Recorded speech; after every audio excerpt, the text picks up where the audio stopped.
Well, we welcome Professor Temkin to the podcast. How you doing today? Doing well. Thank you for having me. I'm so excited to have this conversation. Love talking about leaderships. Love talking to authors who focus on leadership. So we should have a fascinating conversation. Looking forward to it.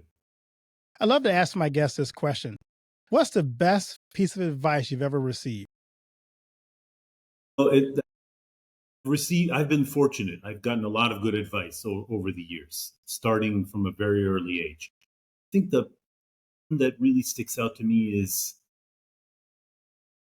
a teacher of mine, actually a professor of mine early on in college. I was kind of trying to make my way. I was trying to see how to get the most out of it, the experience.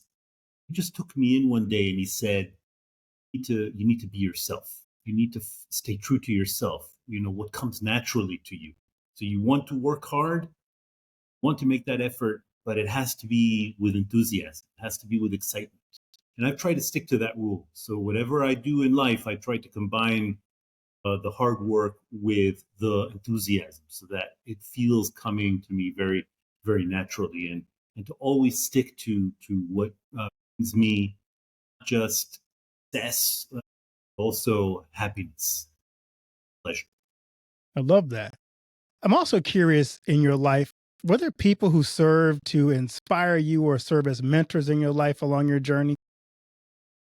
Many. I think this is later on when I was making my way as a historian. I was studying for my degree in history in New York City.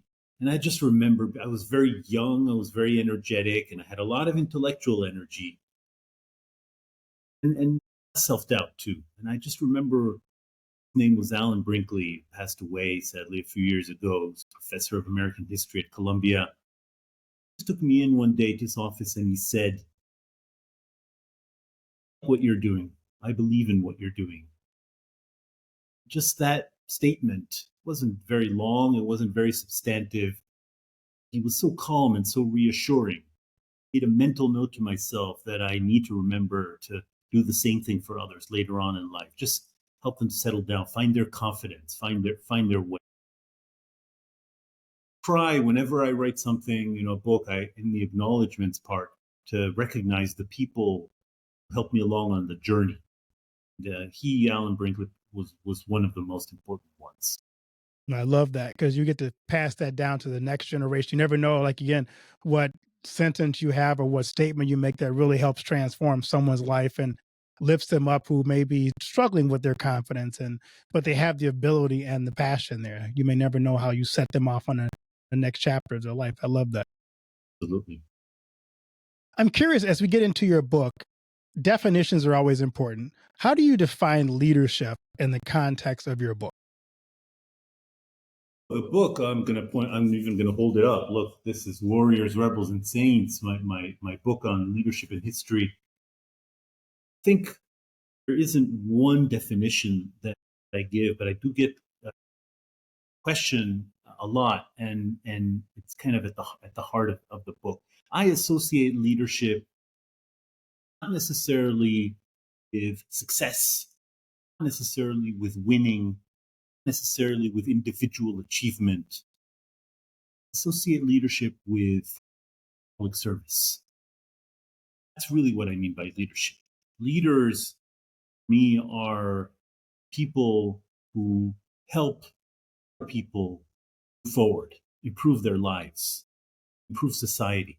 Now, that might sound almost utopia nowadays, almost obsolete, but to some, that's my definition of leadership, and it comes in many different forms. That's ultimately, I think, what it's about. You've written several acclaimed books, but your new book, Warriors, Rebels, and Saints, what inspired you to write that particular book? This book actually came out of my experience teaching in at the first at the Harvard Kennedy School of Government and other places around the world, where was I've been teaching young people who are very interested in becoming public servants, becoming leaders. And as a historian, I thought, well, the best way to learn about leadership is not through formulas or theories or just of hypotheses, but really through the real life experience that we've had as human beings in this world. We have a past and we can learn from it. People in the past confronted all kinds of problems and challenges that we can learn from a lot today. So that's the basis of my teaching. And over the years, it dawned on me that what was happening in the classroom could really be transformed into a wider experience for readers who don't take my class. And so the genesis of the book is really people actually whose advice I trust were telling me, you should turn this into a book. I felt like there was a thirst for it. People wanted to know about what makes good leadership, what kind of leaders succeeded in the past or maybe failed in the past, and what lessons do they offer for our world today. So my inspiration was really to try these lessons out to as many people as possible so that they can learn from the past as well.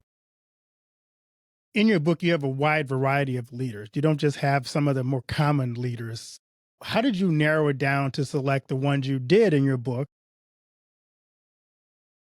Well, that's a good question. Any book on leadership and history is going to include some names that seem to always come up. The names that we might, let's say in America, that'll be the Washingtons, the Lincolns, and in other contexts might be if you're in the UK, it will be Churchill, and if you're in China, it will be Mao, and in India, it will be Gandhi, and South Africa will be Mandela. And these are great men, or in these cases, they're all men, great leaders. Sometimes we have to go beyond the famous names. We have to go beyond the big names. We have to find leaders who are less well known. Sometimes we have to focus on leaders who didn't have power. Sometimes they had no power. Sometimes they were taking on very powerful forces, powerful leaders.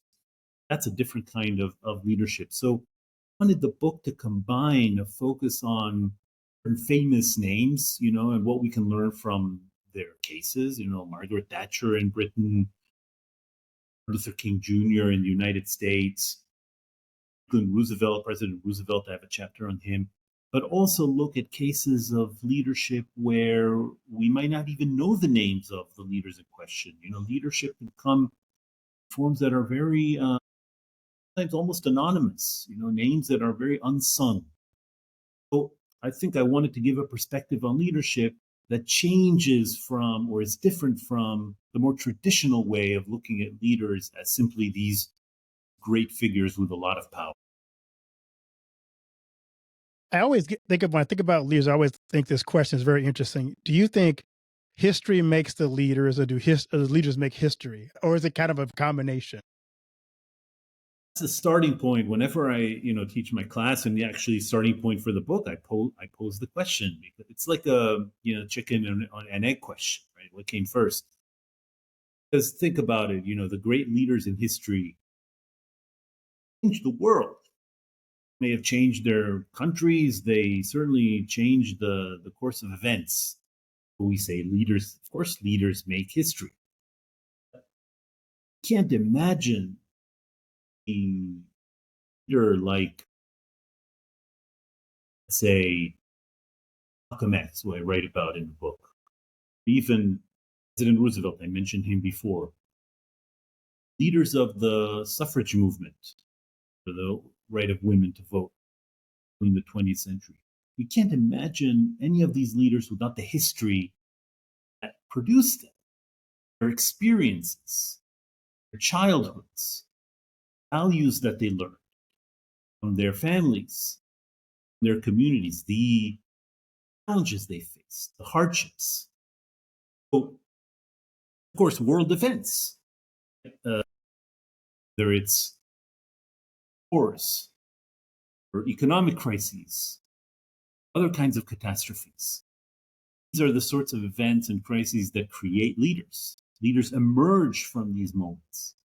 So I think, again, trying to shift the focus from the more traditional way of writing about leaders as these most dominable people, change the course of events, change the world. That part is true. I also wanted to show the factors that go into the making of a leader, because I think that goes a little bit under the radar. I want people to have nuanced understanding of leadership. It isn't just about the greatness of certain people, but also about the kind of society that produces truly transformative leadership. As you think about your book and the leaders in your book, is there a particular story that really resonates with you? There are many, but maybe I'll choose one example that might not be familiar so much to audience today. And this is the case of Ambedkar in India. And I have a whole chapter on his leadership because he was the leader of the untouchables, so-called untouchables, who are the subcaste in the caste system they have in the religious world in India. A lot of people know about Mahatma Gandhi, very famous, anti-colonial and spiritual Indian leader, great leader. People know about Ambedkar, but if you go to India and you talk to people who are from that community, the Dalit community, untouchables, consist of about estimated 250 to 300 million people. That's a lot of people. All know who Ambedkar was because he championed them. He was from their community, great success, personal success, PhDs from Columbia and the London School of Economics, and very successful barrister. Comes back to India, but rather than focus on his individual success, he becomes a public leader, public servant. He really does everything he can to help those who remain behind, remain downtrodden. In that sense, he's an inspiration for us, I think. When you think about the journey that he had growing up the way he did, go as far as he did, but to maintain connection to his roots, to not forget those who didn't have the same fortune as he did, the same opportunities that he did. Well, I find that to be quite an inspirational case of leadership. I love that. And I'm curious too. I ran across some of the books, some of your leaders in the book, and one I was curious about because I've heard a lot of, they're not all popular leaders. They're not always ones that you would think of as you want to maybe highlight. Like there are some controversial ones like Malcolm X. I mean, Absolutely. Malcolm X, as I look at his life, he was ahead of his time in describing the system in America that we're kind of dealing with now, especially when it comes to Black America. And even making the statements, I mean, and pulling out some of his quotes now about who you can trust and who you can't trust, and watch out for those people who will live, who are the, I can't remember what word he used, but the popular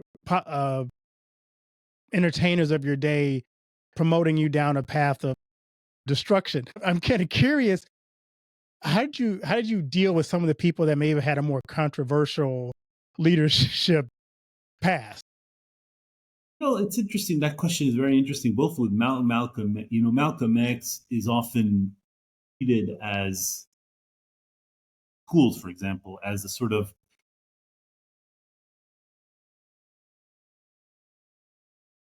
opposite side of the Reverend Martin Luther King Jr., right? So it's like Right. this sort of the peaceful one and the violent one who was, we should all be together versus the one who said we should all be separate. And these are very superficial presentations of both of these men, misleading because they downplay in both cases the power, their analyses, their experiences, the respect that they had for each other, even though they were very different in many ways, both their beliefs, their religious beliefs, their understanding of the future might hold and what justice means, what liberation or equality means. So they're very different. They had a lot in common. One thing that they had in common was this compromising to truth and justice. These were who could not compromise when it came to the fundamental truth of people deserve in terms of dignity and justice. They had that in common. They were also both very spiritual, although they took different paths. There is a spirituality in common.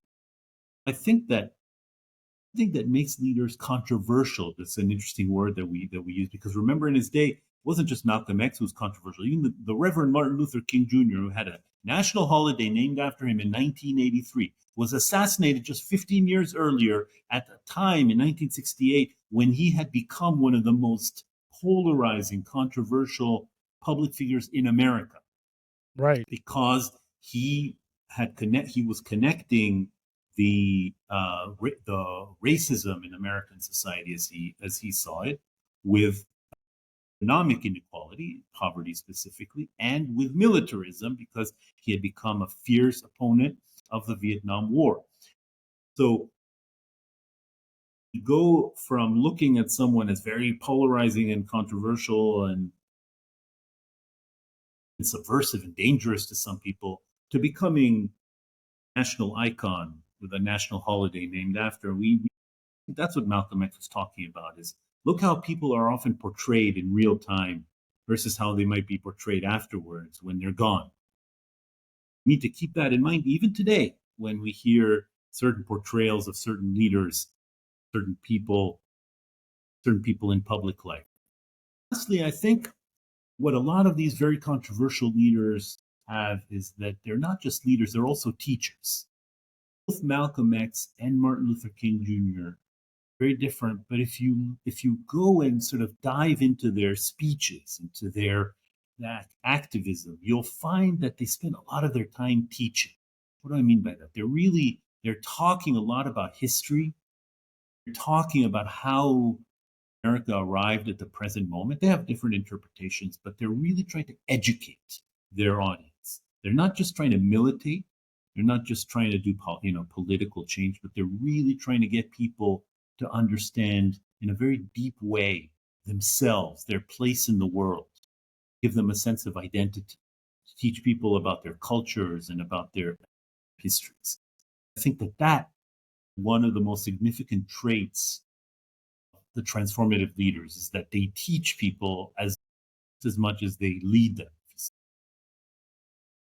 I love that. And I want to dig a little deeper into that point, because I think as we talk about historical figures leading in the midst of crisis, that what you just mentioned is one key part of that. How do you educate people in the midst of a crisis? Because if you don't know leaders seem to have, I love John Maxwell talks about the fact that leaders always go before.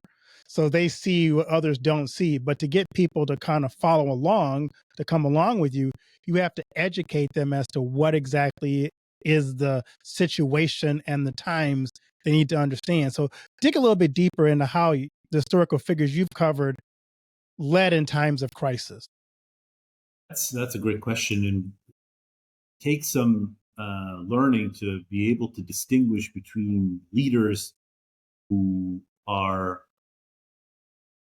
live in face public in a moment of crisis, leaders who are going to sort of address the crisis, try to help people, try to get people out of the crisis, talking about real problems and real solutions, versus other leaders who are more about exploiting the crisis, who are kind of using the crisis for their own benefit, for their own strength. And give an example, a concrete. I'm a historian, so I'm always using concrete examples. I don't want to just be abstract about it. Right. The Great Depression of the 1930s. That many people may have heard of it. Maybe older folk maybe even remember it, or their parents talked to them about it. Just how bad it was in America and all over the world, because it was already a global economy. The crisis hits.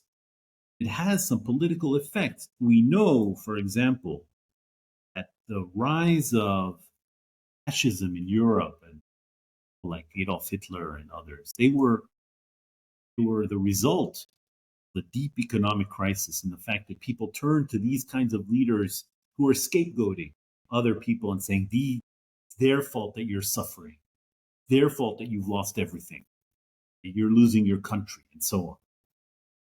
In the United States, we had a president, Franklin Roosevelt, who actually came from great privilege and wealth. Grew up in the Hudson Valley in New York State, very nice place, and wife Eleanor Roosevelt was his cousin, also grew up there, and so they had very sheltered childhoods. But somehow he became someone who became the champion of poor, beloved by all kinds of Americans who were otherwise very different from each other.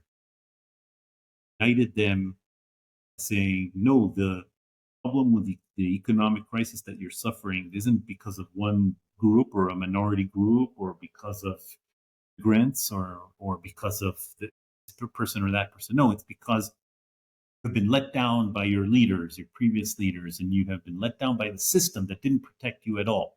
And so we said, we're going to create a new kind of society, a new deal that will provide freedom from want, freedom from fear, that will have the protections that people need so that they don't lose everything through no fault of their own. Wall Street collapses because of the, shenanigans of these fat cats, and then people lose everything.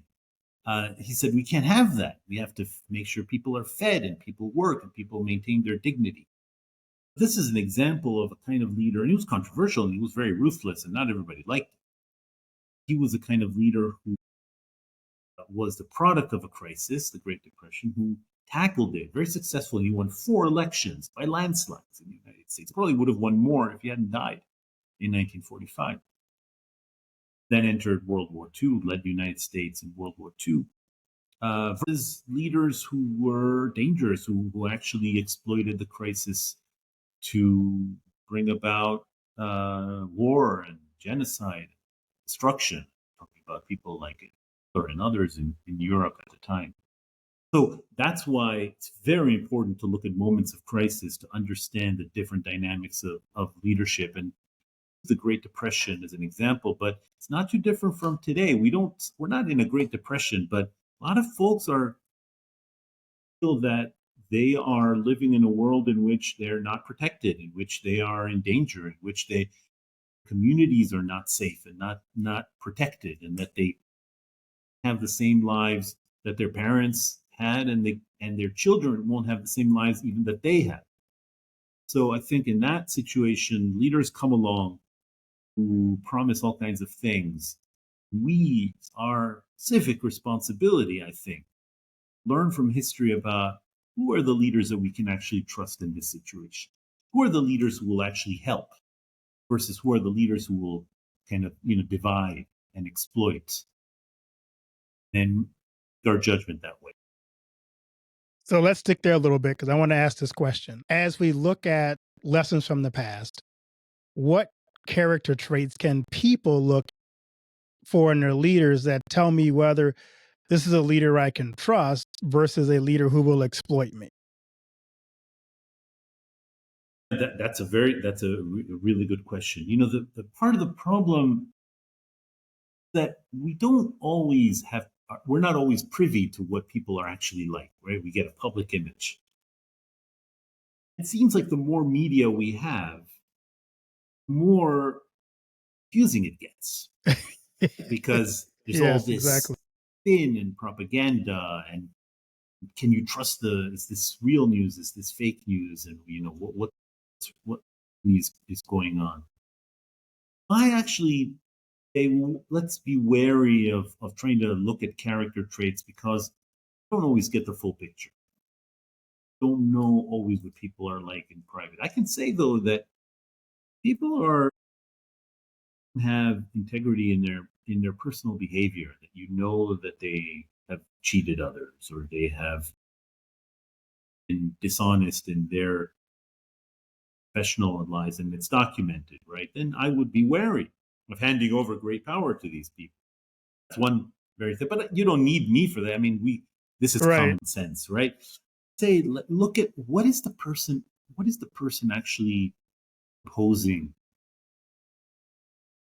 terms of actual, let's say in the world of politics, in terms of the policies that they're offering, these policies really for the public good, right? Or are they benefiting certain people that maybe they have an interest in benefiting? We have a problem in American politics in particular where a lot of the public say, you politicians are all working for the big money. You're all working for the billionaires or you're all working for corporations. What about us? What about the voters?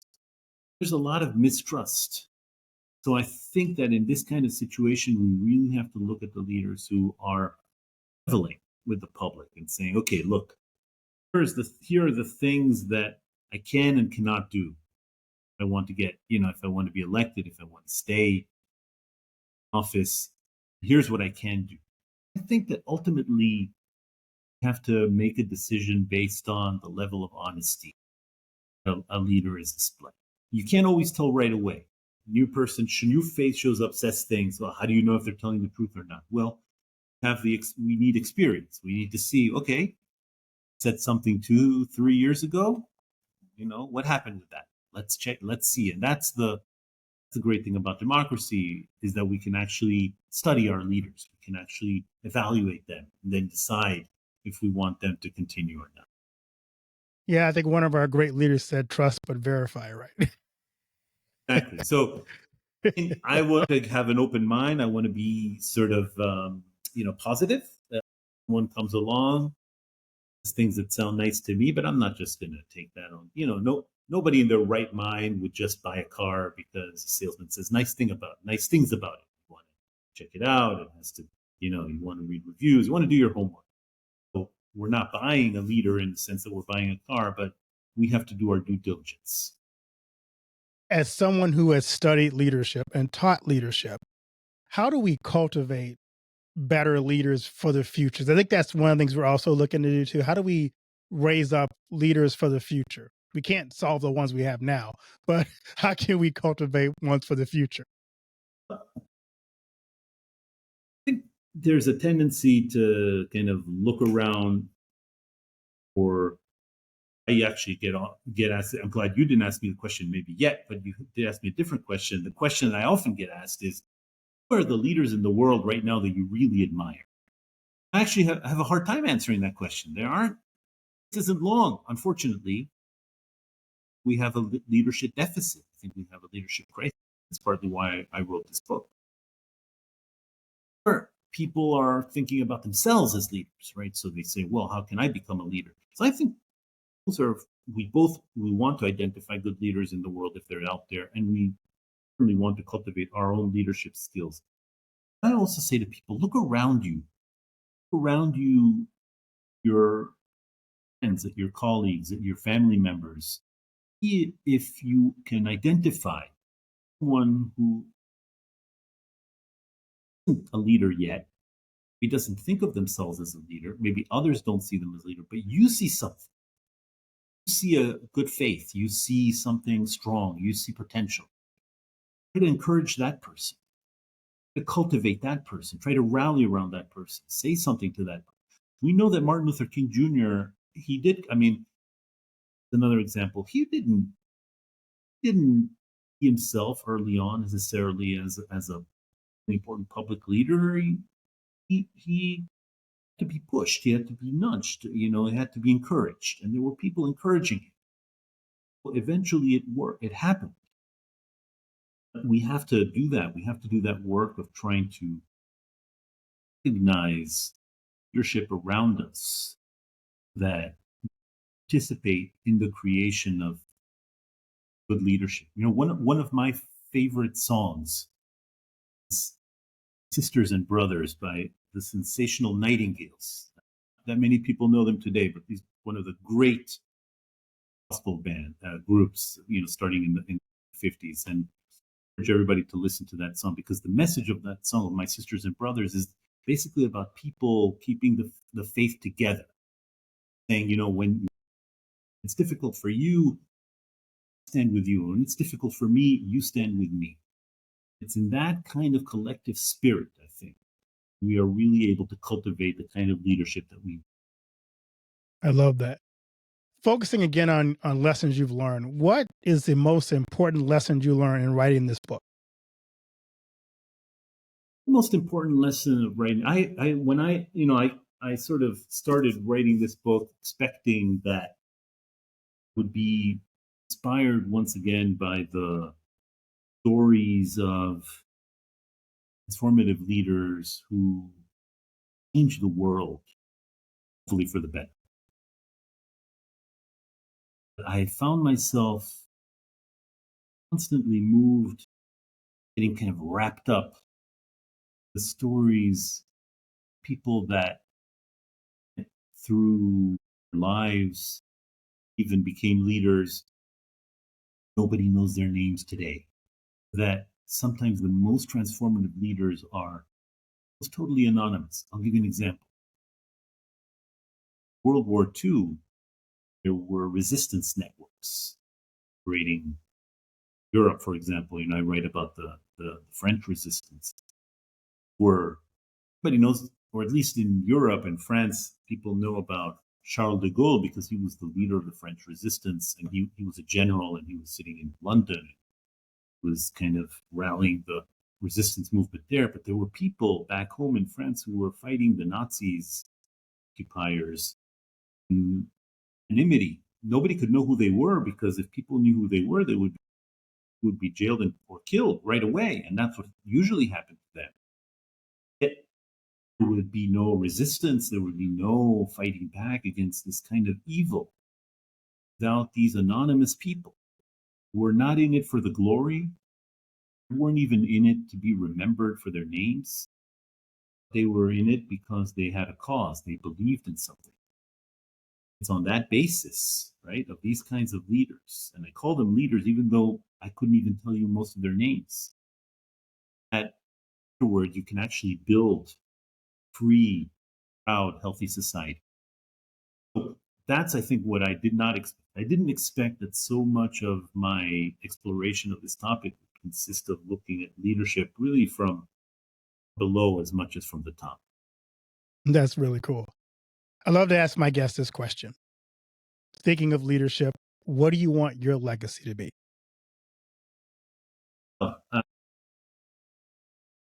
Contrary to many of the leaders I write about, I will say this: I want to live a long, thriving, healthy life, deep, deep into old age.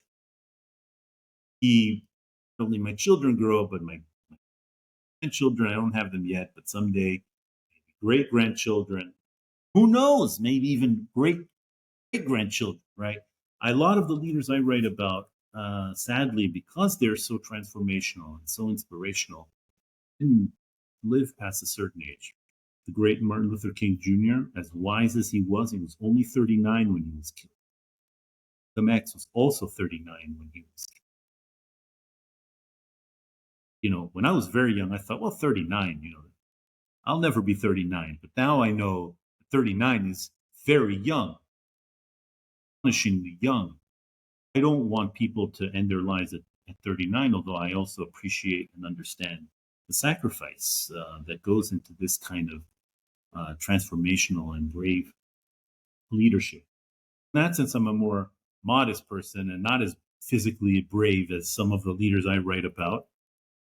I think I want my legacy to be that I helped people find their voice for leadership. I gave them or helped them find sort of model and inspiration that they needed or required to find their path, learn from the past.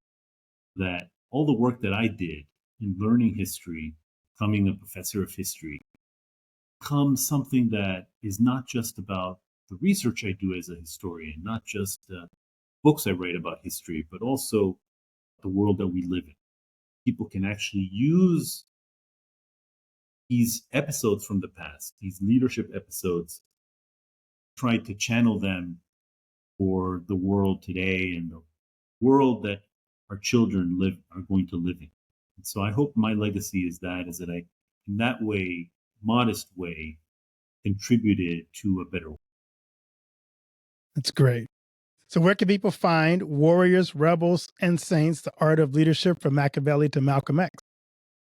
Right, so first, this is the book Warriors, Rebels, and Saints. You can find it in the bookstores everywhere, I think, and you can certainly find it online. Paperback version, I think, is coming out this year. There is a great audio book version which I listened to the other day, and I think it's just fantastic. I don't usually do the audio; I usually just read, but in this case, I recommend. Actually, I think it's really well done. So it's pretty easy to find. Of course, there's my website. I strongly urge anyone who's interested in these topics to visit my website. It's Moshik Temkin. There's even a page there where you can contact me directly. I'd love to hear from readers and listeners. Anyone who has a question, wants to follow up on any of this matters, reach out to me. And I think, yeah, and just, I always tell people, Google me, and you'll find a way to read more, to learn more about my work, and to reach out to me. That's great. As you wrap up our conversation, what key takeaways and calls to action do you want to leave with our listeners today? I think one